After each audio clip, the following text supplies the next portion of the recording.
Thank you, Dean, for the kind introduction. An education in design focuses on the interaction of our hands to our heads. It is a process of connecting ideas to objects, pulling the cords of the head and the hand alternately, standing back and looking at something we've crafted, which we then critique, plan, and revise. To any of you who are fans of Fritz Lang's 1927 film Metropolis, this hand-to-head connection ought to immediately call to mind the quintessential moral pulled from that grainy, gorgeous film. The mediator between the head and the hands must be the heart. The Metropolis focuses on the more amorous aspects of the heart and its conflict between the laborers and capitalistic intellectuals.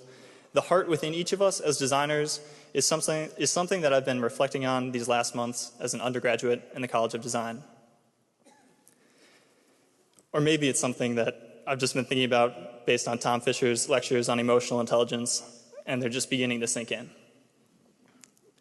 The work that I'm referring to are those assignments that made you tear up from looking at a computer screen for too long, or when those X-Acto calluses bulged and throbbed from a night of relentless balsa wood cutting. Most often it is around 2 a.m. that those teary eyes and calluses becoming the size of an additional finger add up to a lot of self-questioning. Why did I choose this major? The College of Design, the U of M, the life of a designer. And then once the work concludes, you realize if you didn't care about what it was you were doing, you probably wouldn't have done it. No matter what it was or how short-sighted the reason for completing the assignment was. Through a series of these types of projects, repeating tropes become clear, and the heart of your individual design intent begins to form on its own. This becomes your motivation and overwhelms the urge to blink or put down that small, painful, extra finger-making knife. The process inherent to this method of hand and heart unity relies on iteration, creating blindly and then unveiling ourselves of our own work.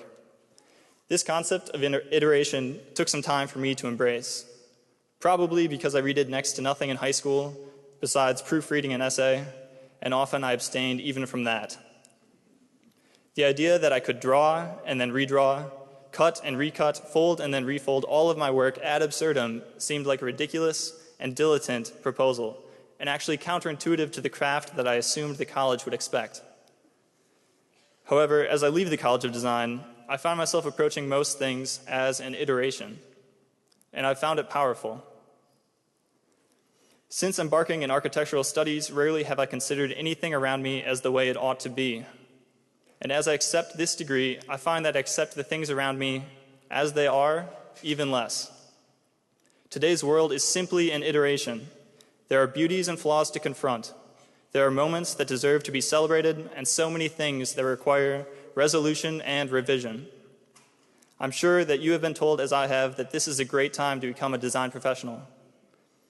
We are emerging from an economic recession, firms are hiring, and there are so many interesting and engaging projects for us to take part in. However, for me, the greatest motivation is the multitude of issues that face us today and ought to be revised. This iteration is by no means the final, and it will take many hands, many heads, and so many hearts to change it. I want to leave you with a quote off of my fridge at home. To change everything, start anywhere. Thank you, and congratulations, class of 2016.